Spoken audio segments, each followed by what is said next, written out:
Capítulo 4. La Iglesia de Dios de los últimos días. Dios tiene en la tierra una iglesia que está exaltando la ley pisoteada y presentando al mundo el Cordero de Dios que quita los pecados del mundo. Existe solamente una iglesia que está actualmente en la brecha, reparando el muro, reedificando las ruinas. Tengamos cuidado de no hacer declaraciones contra la única iglesia que está cumpliendo la descripción que se da del pueblo remanente, que guarda los mandamientos de Dios y tiene la fe de Jesús.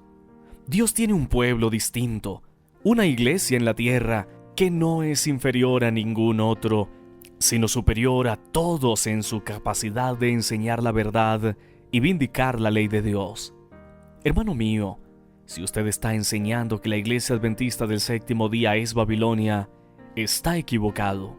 A medida que se acerca el fin y la obra de dar la última amonestación al mundo se extiende, resulta más importante para los que aceptan la verdad presente tener una clara comprensión de la naturaleza e influencia de los testimonios que en su providencia Dios vinculó con la obra del mensaje del tercer ángel desde su mismo nacimiento.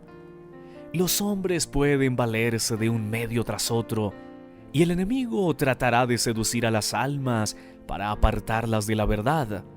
Pero todos los que crean que el Señor ha hablado por medio de la señora White y le ha dado un mensaje, estarán seguros frente a los muchos engaños que vendrán en estos últimos días. Habrá quienes pretenderán recibir visiones. Cuando Dios les dé evidencia clara de que la visión procederá de Él, pueden aceptarla, pero no la acepten basándose en ninguna otra evidencia, porque la gente será descarriada cada vez más en los países extranjeros y en los Estados Unidos. El tiempo transcurrido en 1844 fue un periodo de grandes acontecimientos, que abrió ante nuestros ojos asombrados la purificación del santuario que se realizaba en el cielo, y tuvo una decidida relación con el pueblo de Dios sobre la tierra, y también con los mensajes del primero y segundo ángeles y con el tercero, y desplegó el estandarte en el cual estaban inscritos los mandamientos de Dios y la fe de Jesús. Uno de los hitos de este mensaje fue el templo de Dios, visto en el cielo por su pueblo amante de la verdad, y el arca que contenía la ley de Dios. La luz del día de reposo del cuarto mandamiento resplandeció con sus fuertes rayos en el camino de los transgresores de la ley divina. La no inmortalidad de los malvados es un antiguo hito. No puedo recordar nada más que pueda colocarse bajo el título de los antiguos hitos.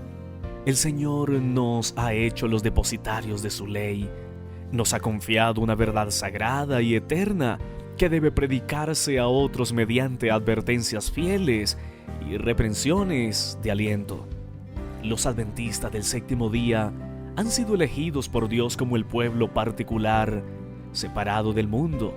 Con el gran instrumento de la verdad, los ha sacado de la cantera del mundo y los ha relacionado consigo.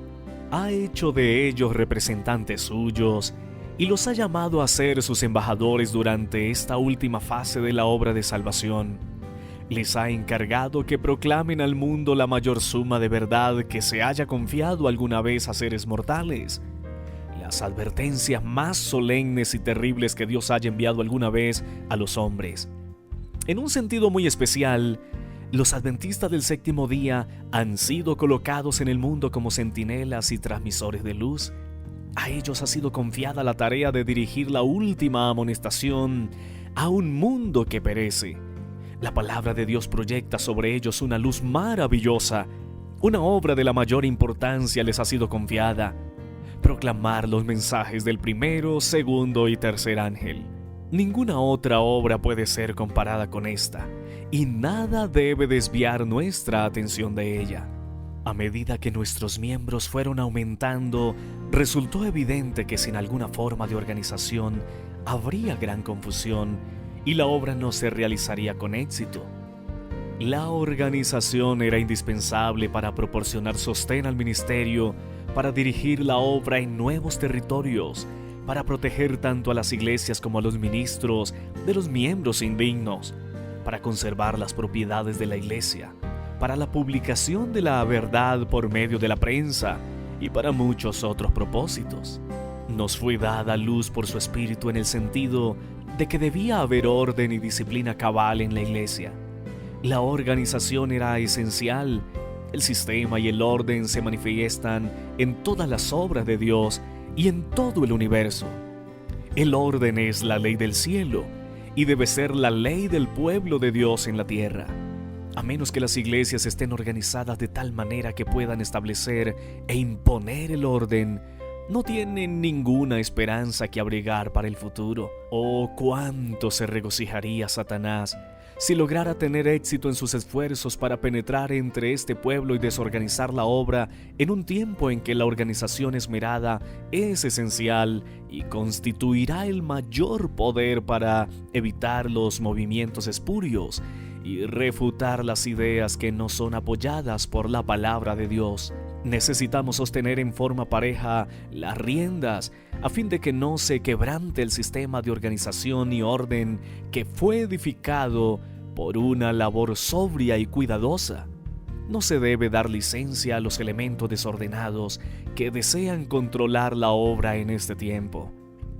Algunos han sostenido que a medida que nos acercamos al fin del tiempo, cada hijo de Dios actuará independientemente de cualquier organización religiosa. Pero el Señor me ha indicado que en esta obra no hay tal cosa como que cada individuo sea independiente. A medida que nos acercamos a la gran crisis final, en lugar del sentimiento de que hay menos necesidad de orden y armonía de acción, debemos ser más sistemáticos de lo que hemos sido hasta ahora. Dios ha investido a su iglesia con especial autoridad y poder que nadie puede sentirse justificado de desatender o despreciar, porque al hacerlo, desprecia la voz de Dios. Dios ha concedido a su iglesia el más elevado poder bajo el cielo. Es la voz de Dios en su pueblo unido como iglesia, la cual debe ser respetada. Recibí confirmación acerca de todo lo que había declarado en Minneapolis en cuanto a lo que debe realizarse una reforma en las iglesias. Necesitamos que se produzcan reformas porque ha habido debilidad y ceguera espirituales en el pueblo que fue bendecido con gran luz y preciosas oportunidades y privilegios. Como reformadores habían salido de otras iglesias, pero ahora juegan un papel semejante al que habían desempeñado las iglesias. Esperábamos que no habría necesidad de otra salida, aunque procuramos mantener la unidad del espíritu en el vínculo de la paz. Con la pluma y la voz no cesaremos de protestar contra el fanatismo. Y aquellos que se jactan de su luz y sin embargo no andan en ella, Cristo dice: por tanto os digo que en el día del juicio será más tolerable el castigo para Tiro y Sidón que para vosotros. Y tú, Capernaum, que eres levantada hasta el cielo, hasta el Hades será abatida. Porque si en Sodoma se hubieran hecho los milagros que han sido hechos en ti, habría permanecido hasta el día de hoy. La iglesia se encuentra en el estado laodicense. La presencia de Dios no está en medio de su pueblo. La asociación general misma está corrompiéndose con equivocados sentimientos y principios. Los hombres se han aprovechado de los que suponían estaban bajo su jurisdicción. Estaban decididos a que esas personas se sometieran a sus condiciones. Querían gobernar a toda costa. El poder despótico que se ha desarrollado, como si el cargo hubiera convertido a los hombres en dioses, me hace temer y debe producir temor. Es una maldición donde quiera que se le ejerza y quien quiera lo ponga en práctica. Hay demasiadas responsabilidades pesadas dadas a unos pocos hombres y algunos no hacen de Dios su consejero. ¿Qué saben estos hombres de las necesidades de la obra en los países extranjeros? ¿Cómo pueden ellos saber cómo decidir los asuntos que les son sometidos en procura de información? Les requeriría 3 meses a los que están en países extranjeros recibir una respuesta a sus preguntas, aun cuando no hubiera demora en la correspondencia. Aquellos que viven en países distantes no se atreven a hacer lo que su juicio les dice que es correcto, a menos que primeramente pidan permiso a Baruch Reed. Antes de avanzar esperan el sí o el no de aquel lugar. No es sabio escoger a un solo hombre como presidente de la Asociación General. La obra de la Asociación General se ha extendido y algunas cosas se han hecho innecesariamente complicadas. Se ha manifestado una falta de discernimiento. Es necesario que haya una división del campo o idearse algún otro plan para cambiar el actual estado de las cosas. La voz de Baruch Reed, que ha sido considerada como autoridad para aconsejar cómo debiera hacerse la obra, ya no es la voz de Dios. Han pasado algunos años desde que he considerado a la Asociación General como la voz de Dios. El hecho de que estos hombres debieran estar en el sitial sagrado, como si fueran la voz de Dios al pueblo, como creíamos que la Asociación General lo era, es un asunto del pasado. Usted toma pasajes de los testimonios que hablan de la terminación del tiempo de gracia, del zarandeo entre el pueblo de Dios y del surgimiento de entre este pueblo uno más puro y más santo. Todo esto agrada al enemigo. Si muchos aceptaran las opiniones que usted presenta y hablaran y procedieran conforme a ellas, veríamos la más grande conmoción fanática que jamás se haya visto entre los adventistas del séptimo día. Esto es lo que desea Satanás. El Señor no le ha dado un mensaje para que diga que los adventistas del séptimo día son Babilonia y para que inste al pueblo de Dios a salir de ella. Todas las razones que usted sea capaz de presentar no tienen cabida en mí con relación a esto, porque el Señor me ha dado una información definida que se opone a tal mensaje.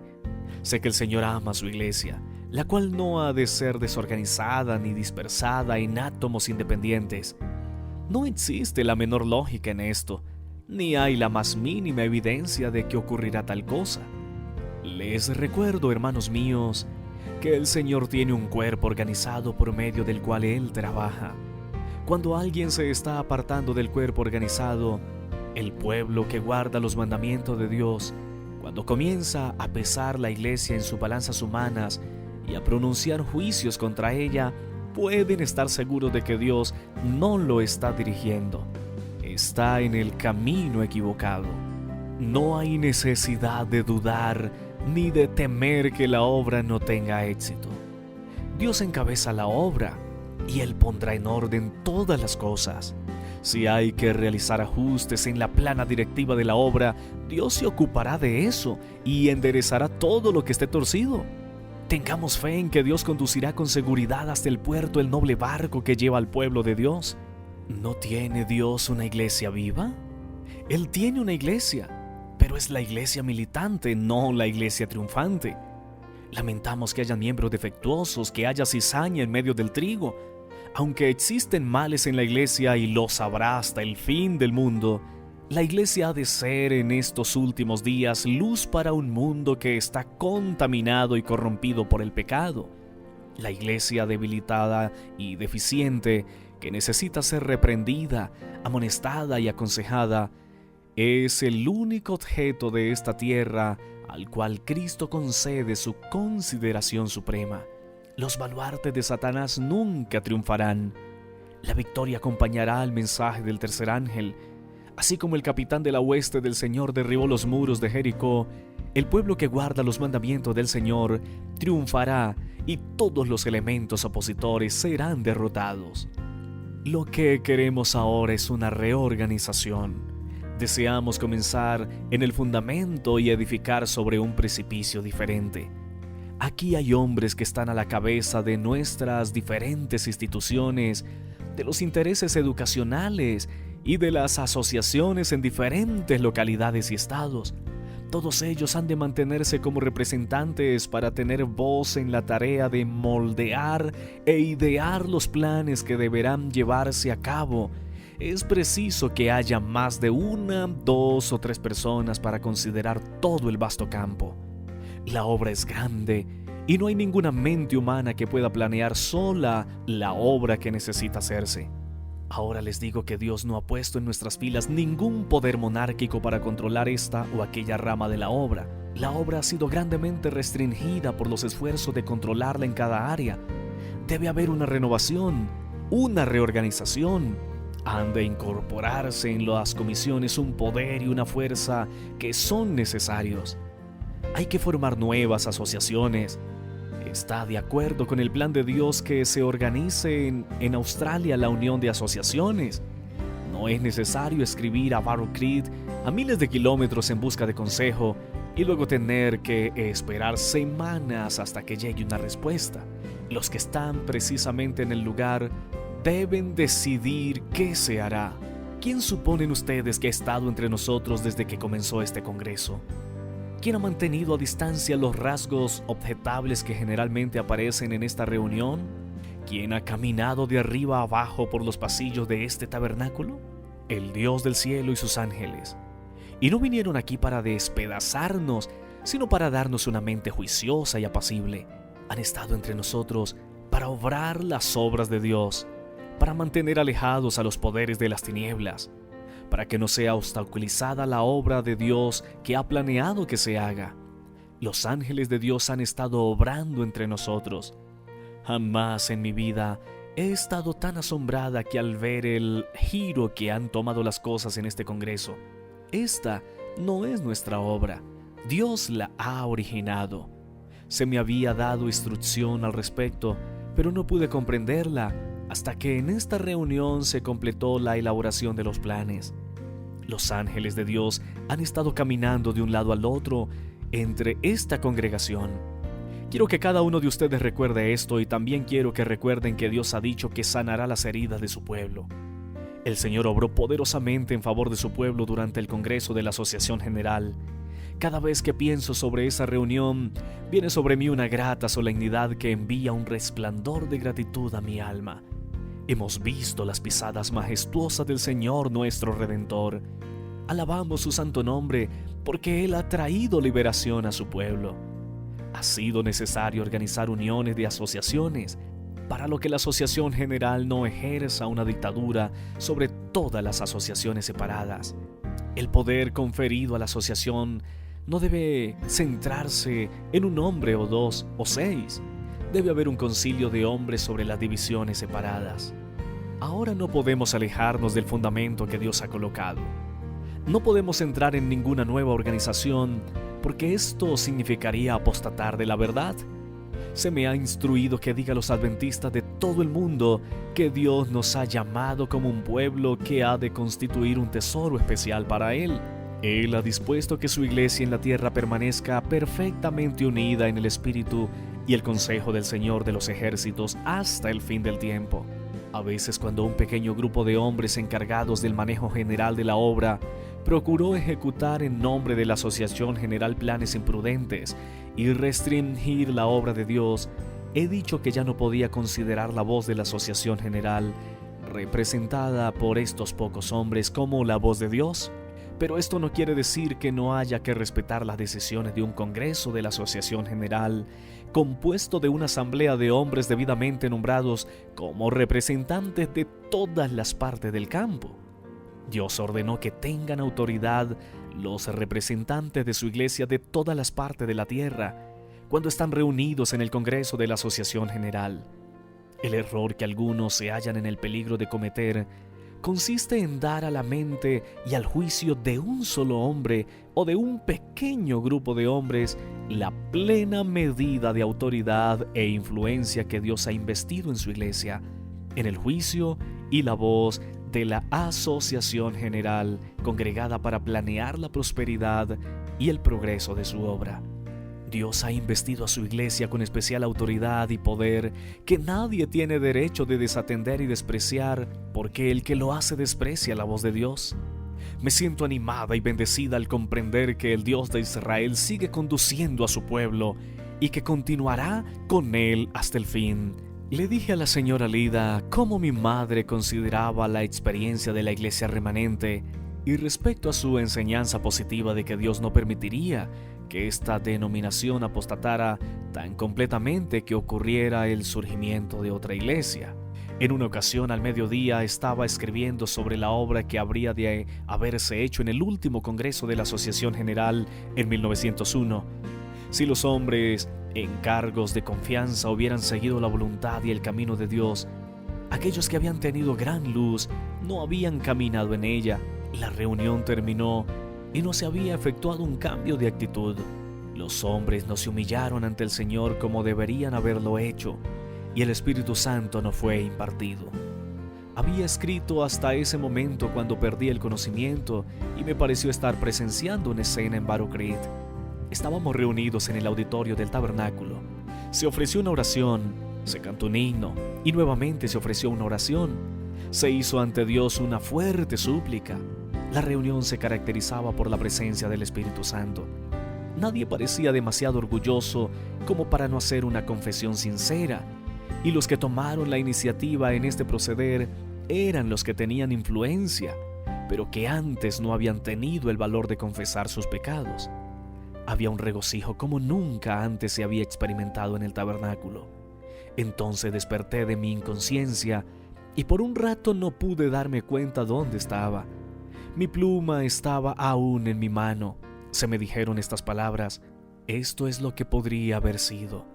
El Señor estaba esperando para hacer todo esto en favor de su pueblo.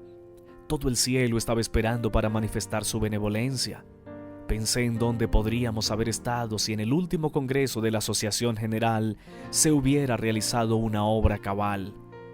Me he sentido profundamente impresionada por las escenas que recientemente han pasado ante mí en horas de la noche. Parecía que un gran movimiento, un reavivamiento se producía en muchos lugares. Nuestros hermanos respondían al llamado de Dios. La iglesia ha fallado, tristemente fallado, en satisfacer las expectativas de su Redentor, y sin embargo el Señor no se ha retirado de su pueblo. Todavía lo soporta, no porque se encuentre en ellos ninguna virtud, sino para que el hombre de Dios no sea deshonrado ante los enemigos de la verdad y la justicia, para que las agencias satánicas no puedan triunfar destruyendo el pueblo de Dios. Él ha soportado pacientemente su indocilidad, incredulidad e insensatez. Los ha disciplinado con maravillosa paciencia y compasión. Si ellos oyen su instrucción, Él los limpiará de sus tendencias perversas, salvándolos con una salvación eterna y convirtiéndolos en monumentos eternos del poder de su gracia. Deberíamos recordar que la iglesia, aunque débil y defectuosa, constituye el único objeto en la tierra al cual Cristo otorga su consideración suprema. Él la observa constantemente, lleno de solicitud por ella, y la fortalece mediante su Espíritu Santo. El Señor Jesús siempre tendrá un pueblo escogido que le sirva. Cuando el pueblo judío rechazó a Cristo, el príncipe de la vida les quitó el reino de Dios y lo dio a los gentiles. El Señor continuará obrando basado en este principio con cada rama de su obra. Cuando una iglesia demuestra que es infiel a la palabra del Señor, cualquiera sea su posición y por alta y sagrada que sea su vocación, el Señor ya no puede trabajar con ellos. Otros son entonces escogidos para llevar importantes responsabilidades, pero si a su vez estos no purifican sus vidas de toda acción incorrecta, si no establecen principios puros y santos en todos sus límites, entonces dolorosamente el Señor los afligirá y humillará, y a menos que se arrepientan, los quitará de su lugar y hará de ellos un motivo de ignominia. La iglesia adventista del séptimo día ha de ser pesada en la balanza del santuario. Será juzgada conforme a las ventajas que haya recibido. Si su experiencia espiritual no se corresponde con los privilegios que el sacrificio de Cristo le tiene asegurados, si las bendiciones conferidas no la capacitaron para cumplir la obra que se le confió, se pronunciará contra ella la sentencia. Hallada falta, será juzgada según la luz y los privilegios que le fueron confiados. Las solemnes advertencias que nos han sido dadas por la destrucción de instituciones valiosas y útiles nos dicen: recuerda por tanto de dónde has caído y arrepiéntete y haz las primeras obras. A menos que la iglesia contaminada por la apostasía se arrepienta y se convierta, comerá del fruto de sus propias obras hasta que se aborrezca a sí misma. Si resisten el mal y buscan el bien, si busca a Dios con toda humildad y responde a su vocación celestial en Jesucristo, si permanece sobre la plataforma de la verdad eterna, y si por fe realiza los planes que han sido trazados a su respecto, ella será sanada, aparecerá en la sencillez y pureza que provienen de Dios, exenta de todo compromiso terrenal, demostrando que la verdad la ha hecho realmente libre. Entonces sus miembros serán verdaderamente elegidos de Dios para ser sus representantes. En estos últimos días el pueblo de Dios será expuesto a los mismos peligros que enfrentó el antiguo Israel. Aquellos que no reciban las advertencias que Dios da, caerán en los mismos peligros en los que cayó el Israel de antaño y no entrarán en el descanso debido a su incredulidad. El antiguo Israel sufrió calamidades debido a sus corazones no santificados y sus voluntades indóciles. Su rechazo final como nación fue el resultado de su propia incredulidad, confianza propia, impenitencia, ceguera de mente y dureza de corazón. En su historia tenemos una señal de peligro que se levanta ante nosotros. Mirad, hermanos, que no haya en ninguno de vosotros corazón tan malo e incrédulo que sea parte del Dios vivo, porque somos hechos participantes de Cristo, con tal que retengamos firmes hasta el fin nuestra confianza del principio. La iglesia militante no es la iglesia triunfante, y la tierra no es el cielo. La iglesia está compuesta de hombres y mujeres falibles, imperfectos, que no son sino aprendices en la escuela de Cristo para ser instruidos, disciplinados, educados para esta vida y para la vida futura inmortal. Algunas personas parecen pensar que al entrar en la iglesia, sus expectativas serán cumplidas y que hallarán solamente personas puras y perfectas. Son celosas en su fe y cuando ven faltas en los miembros de la iglesia dicen: nosotros abandonamos el mundo para no tener ninguna asociación con individuos malos, pero el mal se halla aquí también, y preguntan como los siervos de la parábola: ¿de dónde pues tienes cizaña? Pero no necesitamos chasquearnos así, pues el Señor no nos autoriza a sacar la conclusión de que la iglesia es perfecta, y todo nuestro celo no nos permitirá tener éxito en lograr que la iglesia militante sea tan pura como la iglesia triunfante. La obra pronto ha de terminar. Los miembros de la iglesia militante que han demostrado ser fieles integrarán la iglesia triunfante. La vida de Cristo era una vida llena con un mensaje divino del amor de Dios, y Él ansiaba intensamente impartir este amor a otros en una abundante medida. Su semblante resplandecía de compasión y su conducta se caracterizaba por la gracia, la humildad, la verdad y el amor. Cada miembro de su iglesia militante debe manifestar las mismas virtudes si quiere unirse a la iglesia triunfante.